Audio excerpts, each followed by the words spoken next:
7 લાક્ષણિકતાઓ તમે જે છે એ ધ્યાને દોરો અને કોઈ પણ લાક્ષણિકતામાં આવતી હોય તો એ કંપની ટાઈપ ઓફ બિઝનેસ છે એવું આપણે કહી શકશું. ત્યારબાદ હવે પછી આપણે જે આગળ વધીએ છીએ, it is the kinds of the company as the chart shows. Chart જે આપણને સમજાવે છે કે કંપની કયા કયા પ્રકારની હોય છે, તો it is and kinds of company. As we C here, આપણે શું જોઈએ છે ચાર્ટમાં જોઈએ છે કે સૌથી પહેલાં કંપનીઝ, કેટલી બધી કંપનીઝ લખેલી છે. ત્યારબાદ it is divided into the 2 parts. કયા 2 પાર્ટમાં ડિવાઇડ થયેલી છે? Unincorporated and incorporated. Again, incorporated company is divided further into the 3 categories, that is the chartered, statutory and the registered company. Registered company further divided into the private and the public. Private and the public company માં divide થયેલી છે. Public company, another it will be goes forward for the company limited by shares, company limited by guarantee and unlimited company. Kinds of company માં આપણે જોઈએ કે આ બધી આટલા પ્રકારોની કંપની હોય છે, કંઈ 1 કે 2 પ્રકારોની નથી હોતી. તો દરેક એના નામ પ્રમાણે જે છે એ અલગ અલગ લાક્ષણિકતાઓ ધરાવે છે. ત્યારબાદ આ બીજું ટેબલ આપણને શું બતાવે છે? આ બીજું ટેબલ આપણને બતાવે છે કે company can be divided into the another parts. કઈ રીતના? it will be on the basis of control. કંટ્રોલના બેઝિસ ઉપર છે. પછી second one, it is on the basis of ઓનરશિપના બેઝિસ ઉપર. અને થર્ડલી પાછું on the basis of ownership. હવે આપણે એની જે વિસ્તૃત ચર્ચા કરવા જઈએ તો starting with the kinds of company, એમાં unincorporated company છે, that is company comes into the existence according to the contract made by them. contract કરવામાં આવેલો હોય એના ઉપરથી જે અસ્તિત્વમાં આવે છે એ unincorporated company. Unincorporated company that is not registered under the Companies Act. Nowadays there is no existence of this types of company.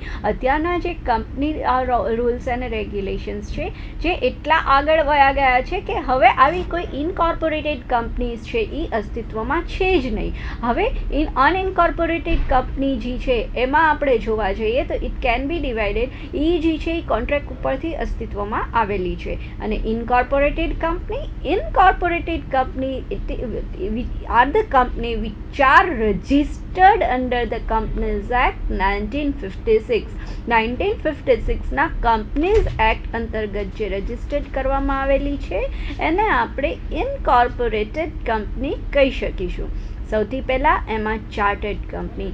તમને લોકોને આપણો ઇતિહાસ તો ખબર જ હશે કે ભારત જે છે કેવી રીતના આઝાદ થયું. એ પહેલાં આપણા ઉપર અંગ્રેજોએ શાસન કર્યું હતું.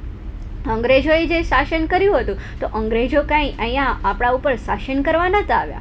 એ લોકો સૌથી પહેલાં તો આપણા અહીંયા બિઝનેસ કરવા આવ્યા હતા, કારણ કે ભારત જેવો બધી કુદરતી રીતે સંપન્ન દેશ ક્યાંય નથી. એટલે આપણા જે બધા તેજાનાઓ જે છે સૌથી પહેલાં અહીંયા એ લોકો સુરત આવ્યા અંગ્રેજો, અને ત્યાર ઉપરથી એની આખી હિસ્ટ્રી સારું થઈ. તો એ લોકો જ્યારે સુરતમાં આવ્યા તો I just want to give you the best example of chartered company which is registered under the His or Her Highness, that is the Royal Charter of England. Royal Charter of England ને અંતર્ગત જે registered કરવામાં આવેલી છે એ કંપનીની હું તમને વાત કરું છું. The best example of that it is the East India Company. East India Company જે ભારતમાં આવી અને અહીંયા વેપાર વાણિજ્ય માટે જે છે એ આવેલી અને અહીંયા બહુ ગમી જતા આપણા ઉપર શાસન કરીને ગયેલી. હવે it is the best example of chartered company. Then second comes under the heading incorporated company, that is the statutory company. Statutory company comes into the existence as per the registration or passing of special resolutions or of special legislation or act. કોઈ ખાસ કાયદાઓ અંતર્ગત જે અસ્તિત્વમાં આવેલી company હોય છે that is the statutory company. Say for example railway company, railway company જે છે એ બધી જે સેન્ટ્રલાઇઝડ કંપની એક્ઝિસ્ટન્સમાં આવતી હોય, ઇલેક્ટ્રિસિટીઝ કંપની છે, they are come under the purview of special legislation or special act. Special act અને સ્પેશિયલ લેજિસ્લેશન અંતર્ગત અસ્તિત્વમાં આવે છે અને that is why we called it as a statutory company. એટલા માટે આપણે એને સ્ટેચ્યુટરી કંપની કહી શકીએ છીએ. And the third one come into the purview of incorporated company, that is the registered company.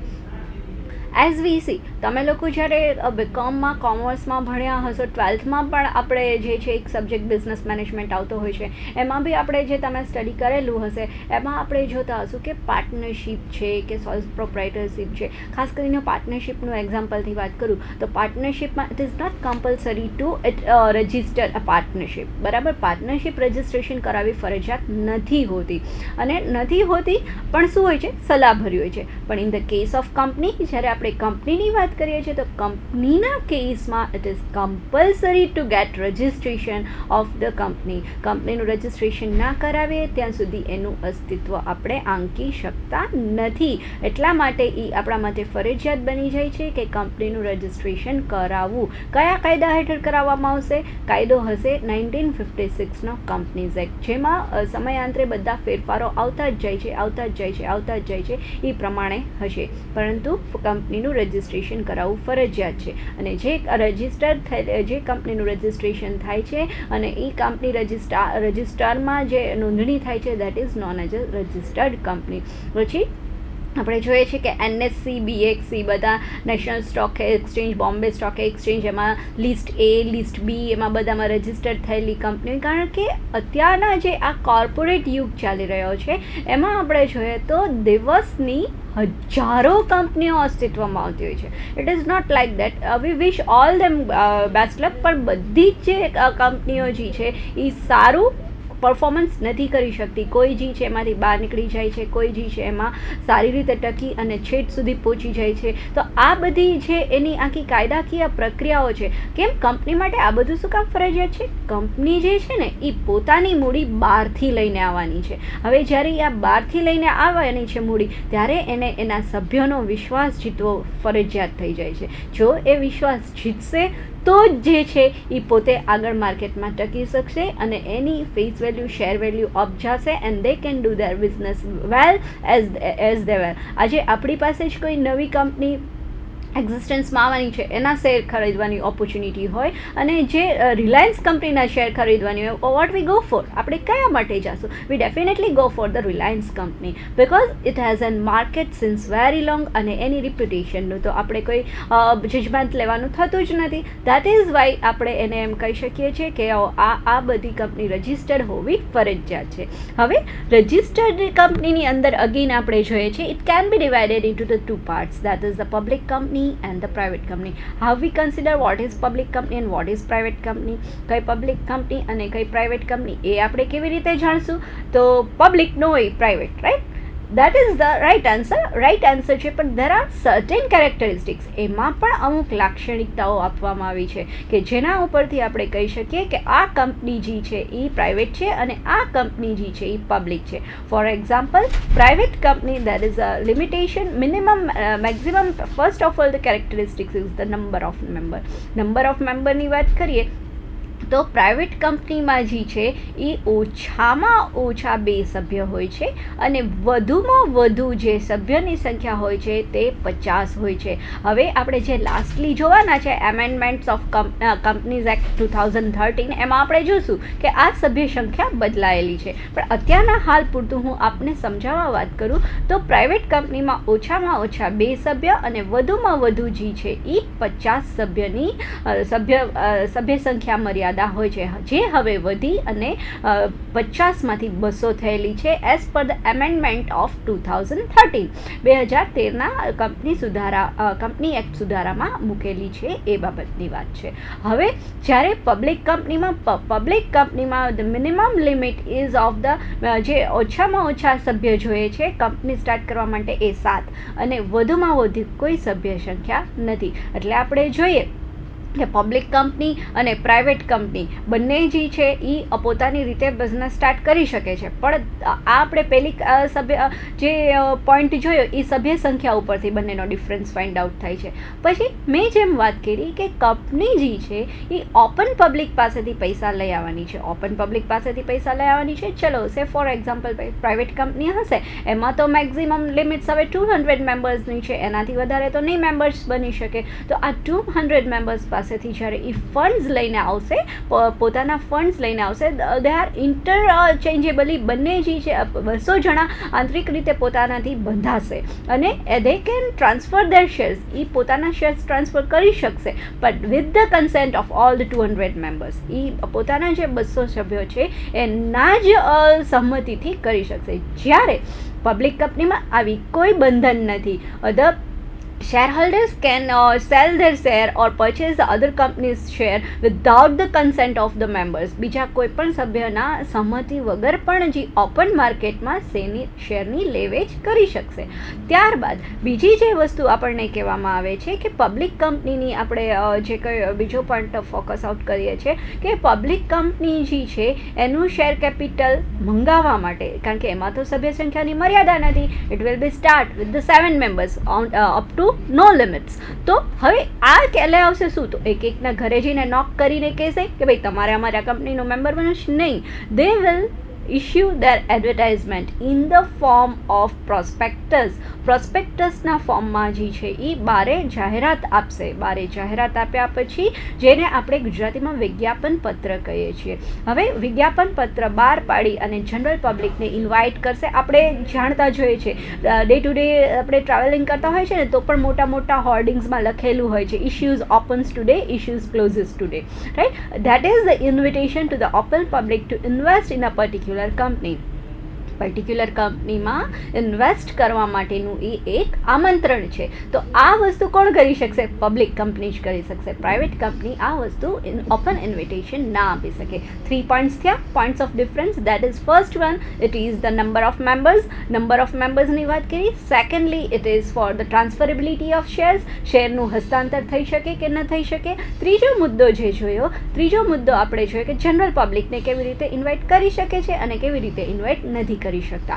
તો આ જે પોઈન્ટ્સ ઓફ ડિફરન્સ છે it ease of the public limited. હવે બીજી એક અગત્યની મારે તમને જે વાત કહેવાની થાય કે જો આ પબ્લિક કંપની અને પ્રાઇવેટ કંપની હોય તો કોઈ વખત એવું બની શકે કે પબ્લિક કંપની પ્રાઇવેટ થઈ જાય અને પ્રાઇવેટ કંપની પબ્લિક થઈ જાય. ક્યારે આવું બની શકે? સિમ્પલી જ્યારે પબ્લિક કંપનીએ જે કંઈ પણ નિયમ ફોલો કરવાના હોય એ નિયમ ફોલો ન થાય then it will be converted into the private company. Say for example તેની મેમ્બરશીપ અનલિમિટેડથી ઘટતા 200ની જ થઈ જાય તો it will be transferred to the private company. Private કંપનીમાં ઓટોમેટિકલી જે છે એ ટ્રાન્સફર થઈ જશે. સેકન્ડલી, તો પછી પ્રાઇવેટ કંપની ક્યારે પબ્લિક થાય? પ્રાઇવેટ કંપની જ્યારે જાહેર આમંત્રણ આપી દે, જાહેર પ્રજાને આમંત્રણ આપી દે. શેનું આમંત્રણ? કંપનીમાં ઇન્વેસ્ટ કરવાનું, કંપનીમાં કંપનીના શેરમાં રોકાણ કરવાનું ઇન્વિટેશન આપી દે. તો એણે પણ એક કન્ડિશન બ્રેકડાઉન કરી પ્રાઇવેટ કંપનીએ, તો it will B turned in two the public company. હવે આ તો આપણે જે ઇન્ટરમેચ્યુઅલી જે ટ્રાન્સફર થઈ શકે જે એકોર્ડિંગ ટુ ધ કેરેક્ટરિસ્ટિક્સ એ વસ્તુની વાત કરી. ત્યારબાદ હજી આપણે જે વાત કરવા જઈએ છીએ કે જે કંપની જે ટ્રાન્સફર કરવામાં આવે તો એ કેવી રીતના બીજા એના પોઈન્ટ્સ કવર કરી શકાય. તો બીજી વસ્તુ આપણે ધ્યાને લેવા જઈએ તો કંપનીમાં આપણે 3 બીજી રીત છે જેનાથી પબ્લિક કંપની અને પ્રાઇવેટ કંપનીમાં ટ્રાન્સફર થાય છે અને પ્રાઇવેટ કંપની જે છે એ પબ્લિક કંપનીમાં ટ્રાન્સફર થાય. કઈ એ વાત છે? તો એ વાત સૌથી પહેલાં જોઈએ that is by the default. ડિફોલ્ટની તો કન્ડિશન મેં કહી દીધી તો by the default of the characteristics of either private company or public company છે. મેં તમને હમણાં જ બંને વાત કરી કે પ્રાઇવેટ કંપની જે છે એ પબ્લિક ઇન્વિટેશન આપી દે અને પબ્લિક કંપનીની મેમ્બરશીપ ઘટીને 200 સુધીની જ થઈ જાય. તો આવા સંજોગોમાં બંને ઇન્ટરચેન્જેબલી પબ્લિક છે એ પ્રાઇવેટ થઈ જશે અને પ્રાઇવેટ છે એ પબ્લિક થઈ જશે. That is by the default of the provision. Second, બીજું કેવી રીતના કન્વર્ટ થઈ શકે? Secondly by the operation of law. કાયદાનું જ્યારે કંઈ પણ અનુમાન કરવામાં આવે છે, કાયદાનું જ્યારે કંઈ પણ અર્થઘટન કરવામાં આવે છે. કોર્ટ ઓફ લો એવો ન્યાય કરી દે છે. That is by the operation of law. By operation of law the private company is converted into the public company and public company is converted into the private company. આ બંને રીતે જે છે એ આખું transfer થઈ શકે. Second point જોયો. થર્ડલી કેવી રીતના થઈ શકે? That is by the changes in the articles of the association, જે આપણે નેક્સ્ટ લેક્ચરમાં જોવા જઈશું. That is the first and the foremost part of the most important documents of the company, any company, that is the memorandum of association and articles of association, MOA and AOA. તો AOA ની ટૂંકમાં અત્યારના જ્યારે આપણે public company private company અને private company public company બનવા જઈ રહી હોય ત્યારની વાત કરીએ તો MOA જે છે memorandum of association A company અને તેના બહારના સંબંધ પ્રસ્થાપિત કરે છે, જ્યારે આર્ટિકલ્સ ઓફ એસોસિએશન છે એ કંપનીના પોતાના આંતરિક વહીવટના બધા નિયમો હોય છે. હવે જ્યારે કોઈ પણ કંપની આર્ટિકલ્સ ઓફ એસોસિએશનમાં આ બધા જ આંતરિક ફેરફારો કરવામાં આવે અને by the consent or by passing special resolution, ખાસ ઠરાવ પસાર કરી અને જે લાક્ષણિકતા બદલે છે, ત્યારે પણ કોઈ પબ્લિક કંપની પ્રાઇવેટ થઈ શકે છે અને પ્રાઇવેટ કંપની પબ્લિક કંપની થઈ શકે છે. There are 3 ways of the conversion of private company into the public company and public company into the private company. The first one is by the default of the provisions or the special characteristics of respective private company and public company. The second one, it is by the operation of law, and the thirdly, it is by the changes in the articles of association by special resolution. આ ત્રણ રીતે જે છે એ changes થઈ શકે છે. Now move on to the further public company. Now public company again it is divided into the 3 parts. એ પણ 3 પાર્ટમાં divide કરવામાં આવી છે. કયા 3 પાર્ટમાં? That is, it is company limited by shares, company limited by guarantee and unlimited company. આ બધું જે limited આવ્યા રાખે છે એનો આપણે આમાં શું મિનિંગ કરવાનું, એવું તો મેં તમને કોઈ કેરેક્ટરિસ્ટિક્સમાં કીધું નથી. તો what is the meaning of this limited and unlimited and what is this all? તો આપણે એના માટે જો વિચાર કરીએ તો લિમિટેડ એટલે કે કંઈક મર્યાદા તો હોય ને દરેક વસ્તુની, that is the limited. Here we mean limited by shares. Limited by shares એટલે કે આમાં જે કોઈ પણ શેર હોલ્ડર્સ છે એની જવાબદારી કેટલી થશે? આપણે જોયું કે પબ્લિક લિમિટેડ કંપની જે છે એમાં દરેક જે એના શેર હોલ્ડર્સ હશે એની જવાબદારી કેટલી સીમિત થશે? એના જેટલા શેર્સ હશે એટલી લિમિટ થશે. જે સે ફોર એક્ઝામ્પલ મેં તમને પહેલાં જ હમણાં શરૂઆતમાં લેક્ચરમાં એક્ઝામ્પલ આપ્યો. શું એક્ઝામ્પલ આપ્યો? કે મારી પાસે કોઈ પણ કંપનીના 100 શેર છે જેની ફેસ વેલ્યુ 10 રૂપિયા છે, એક શેરની વેલ્યુ 10 રૂપિયા છે, તો મારા કેટલા રૂપીઝ એમાં ઇન્વેસ્ટ થયેલા હશે? 10,000 રૂપીઝ ઇન્વોલ્વ થયેલા હશે.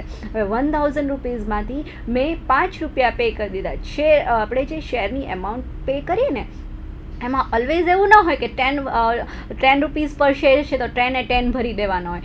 એના ટન બાય ટન જે છે એ કોલ મંગાવવામાં આવતો હોય. First call, second call, third call. તો ફર્સ્ટ કોલના સે ફોર એક્ઝામ્પલ 5 રૂપીઝ છે, સેકન્ડ કોલના 2 રૂપીઝ છે અને થર્ડ